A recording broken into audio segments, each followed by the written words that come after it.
back to the Virginia Midland HO layout. I know it's been since last July is the last time I put out a video, so on spring break this week, so I decided let's get one out.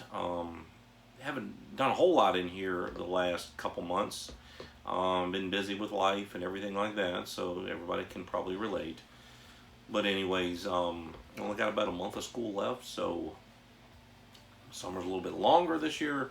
So hopefully I'm going to start getting away from doing locomotives, if you've been following my blog and everything like that, and start getting back into scenery on the layout. I'm probably going to work. I don't have a whole lot down here at the bottom, so my plan is maybe get that done. So we will see. We'll see how that works out. Anyways, what I got planned for you this video, if you don't know, I'm backdating my layout. If you follow up with my blog or follow my blog, you'll know I've been kind of trying to doing that. How far am I backing up? Not even 10 years. I'm in the early 90s, going back to about 87, 88, or in that area. All right, maybe even 86.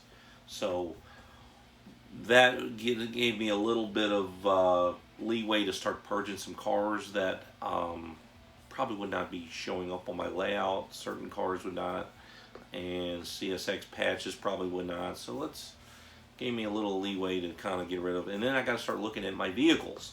In my opinion, vehicles, besides the locomotives and the freight cars, tell you what time period. If nobody told you, hey, figure out what year my layout is, or you should be able to figure out within 5 years somewhere by looking at the locomotives, looking at the freight cars, and looking at the vehicles. Because sometimes the buildings don't really portray the time period. Some of them do, some of them don't. But if you look at those three things, that will tell you that.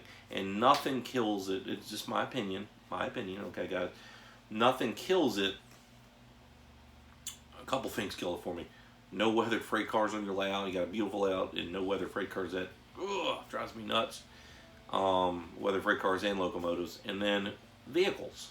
You can't be set in the 50s and have 90s vehicles on there. It just doesn't work that way. If they're close, I can dig that. I can deal with that. Because if you're like me, I wouldn't say I'm a modern modeler, but 70s, 80s, like the forgotten decades. All right, that's when I grew up. All right, I know the 90s. That's why I started modeling there. But the 80s, and going back, I need to go look at movies and stuff, and Google's your friend always, to figure out and what I remember from then, and looking at pictures and stuff like that. So that will help you backdate your layout. So I continue to backdate. I'm putting some older locomotives in service. Probably putting too many locomotives in service. I had a wide cab Jeep 40 I got rid of.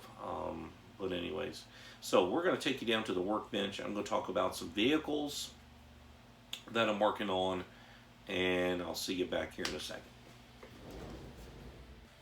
Alright, here we are down here on the workbench, down here at the table here. I'm going to go over some vehicles that if you're trying to backdate, make great examples. Alright, let's start with these three guys right here.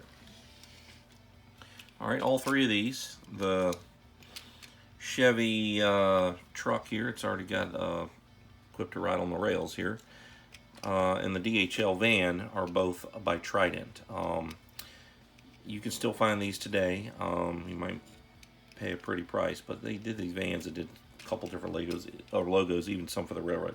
This is a Dodge. I know the mirror's getting ready to fall off. This is harder to find by Trident, but it's a good looking vehicle. Definitely breaks up the monotony of the Chevrolets. But all three of those perfect examples. You got to think this van was everywhere in the 80s, and those pickup trucks, even some of them lasted into the 90s. So perfect examples for me. So all three of those will be staying on the layout. And that mirror fell off. A couple other two here. Perfect 80s cars, even 70s. Honda Accord. Both of these are by Fresh Cherries.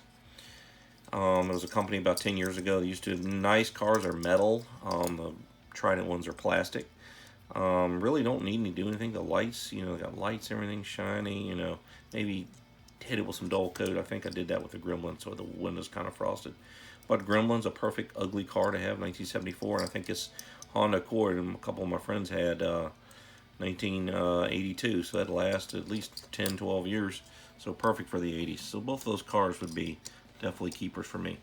This Chevrolet, this Ford, I think it's an old Ford Ranger, late 70s, early 80s, maybe even mid 70s.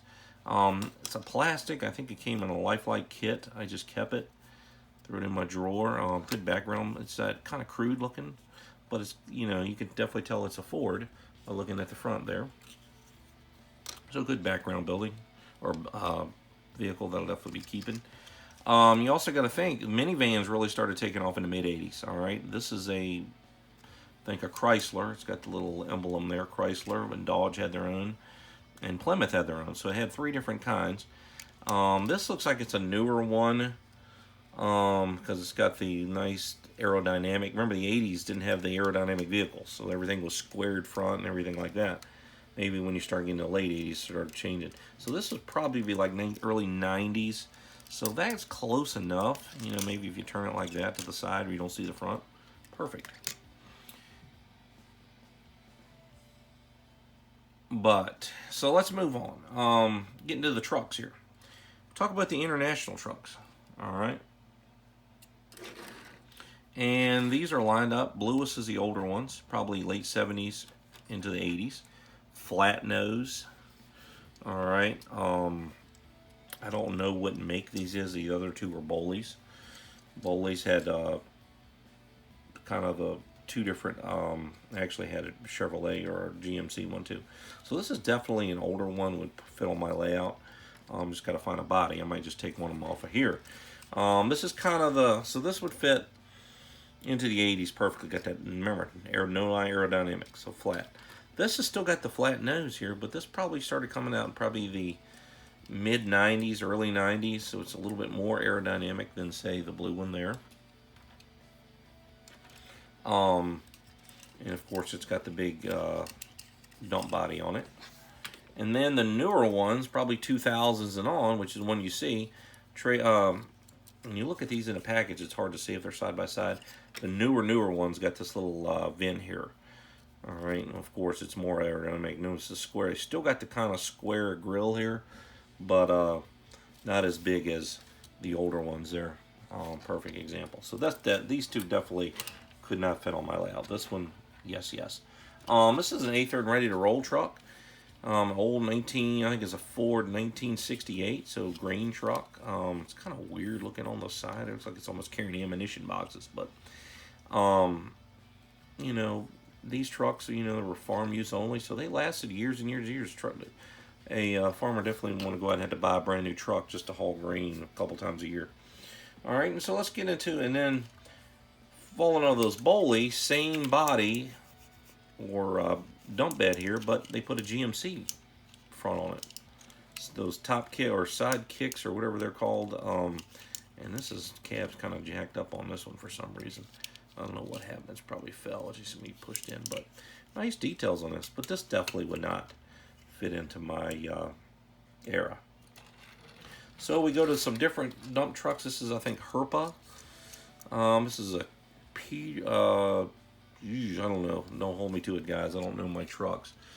But this is a Herpa. I think it's a Kenworth, if I had to guess. Don't hold me to it, guys. You can tell what it is. You guys that know trucks. This would definitely fit in. Flat face. Nice detail on it. Antennas, mirrors, and everything like that. Came just like that. And then you also got to think of the 80s. Was a big decade, even early 70s, of the cab over.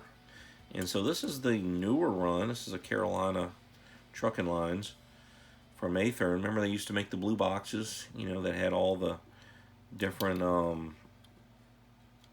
trucks and stuff. I think they did a couple different bodies and stuff like that, different, you know, railroads and stuff like that. I think they even have a Chesy one that I think I painted and did something with. So that would be a perfect truck for my mid-80s or later mid-80s layout. A couple other things I've been working on here. You can see probably in the background. This guy's ready for some decals. All right, back these guys on out here. It's SDP 35. The P student's got that passenger, it's got for the steam generator and everything like that. I think it's just going to be a neat and pretty nice look. I can put some chevrons in the end and put, of course, the decals and everything on it. So that's going to be a another 6-axle power for my layout. So that's coming very quickly. Should be done very soon. But anyways, so that's enough from down here at the workbench. Let's get this video done. Alright, back from the workbench here. Trying to keep my videos down a little bit less. I recorded earlier in the week, but I couldn't squeeze in everything under, I was doing the iPhone Movie Maker, and of course I get everything fixed. It's like, oh, and start saving it, and voila, oh, everything has to be under 15 minutes. I'm like 20 minutes long, which is not a terrible long video. It might be if you got a short attention span, but all that work for nothing. So, you know, shooting the videos are pretty easy and everything like that, but when you go to do the editing and stuff, that's where you want to rip your hair out. I don't have a whole lot of hair to rip out, so anyways, so so we're gonna cut this video. It's gonna be under 15 minutes. I actually had to go back and film stuff again, so I'm gonna get one out to you. So finishing thoughts here, but I'm gonna get back a couple. I got a Locomotive. Well, can't even talk today. Locomotive. I'm finishing you for you, Greg. Greg, you know who you are. Your red barn is coming very, very soon. Should be done tomorrow. But anyways, so I got a few other more projects just to get out of my locomotive building phase. I've been in that for pretty much the whole year. Here it is, almost May. So get on this layout this summer and just start knocking some scenery out. Because, you know, once you get into that scenery bug and everything like that, everything starts. And I know what I want to do. The track's all there and everything. So anyway, so alright guys, I'm going to jump off here, get back in here, and hammer out some other details and everything like that. So alright guys, take care and enjoy this great hobby of ours. Thank you.